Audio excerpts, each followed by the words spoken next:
Let's go over another way to draw this part.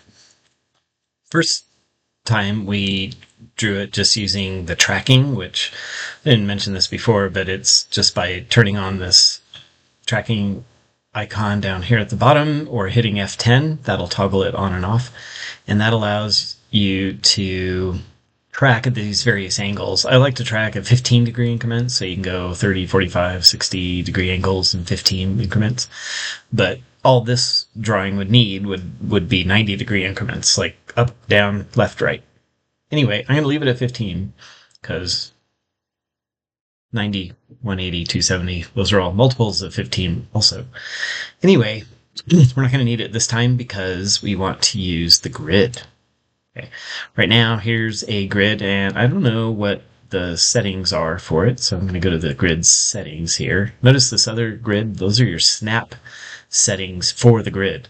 The other snap settings are for the objects, right? So object snapping allows you to snap to these various portions of or features of objects. So anyway, we'll go back to the snap settings here.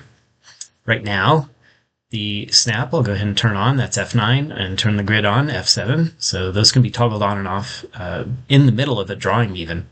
So that's nice. Right now, using the units that we have, let me actually change the units just by typing units. Right now I have them on architectural, but I'm going to go to decimal, and that'll make it a lot easier. And I'll go to 2 decimal places just to be sure. I like to go to 1 decimal place on the angles as well. Okay, so now when I go to the snap settings, I can see that I'm at 1/2 inch settings. So I'll turn the snap on. And in this drawing, I don't see anything that goes any further or any finer in precision to 1/2 inch. So 1/2 inch is great. Notice I can set the grid spacings and the snap spacings to different numbers, but we'll just leave them at 1/2 inch here. It may be useful to just put the grids at 1 inch and then the snapping to 1/2 inch. Anyway, I'll leave it at 1/2 inch and 1/2 inch.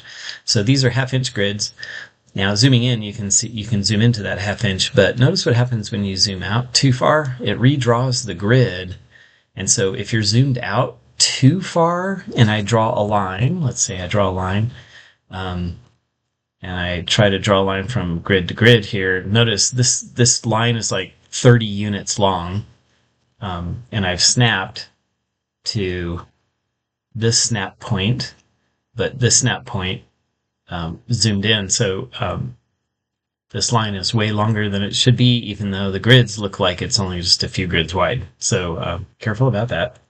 Anyway, if I zoom in close enough to this drawing and move it, pan over to the side, so rolling the mouse wheel and panning the mouse wheel, clicking the mouse wheel and holding it, then I can start drawing a line and use the numbers that I see and the number of grids to match this up. So I'll start on this side, and I'll just start right over here on the right.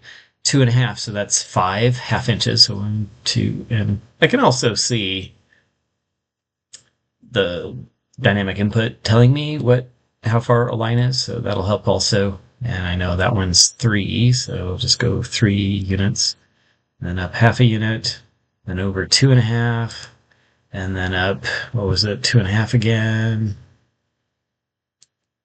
then in 1.5, then up 1.5.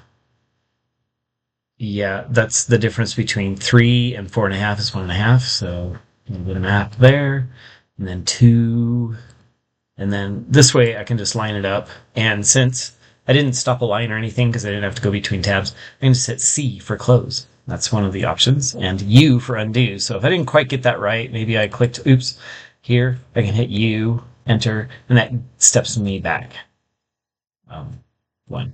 So just C, and that draws the last line. And there I go.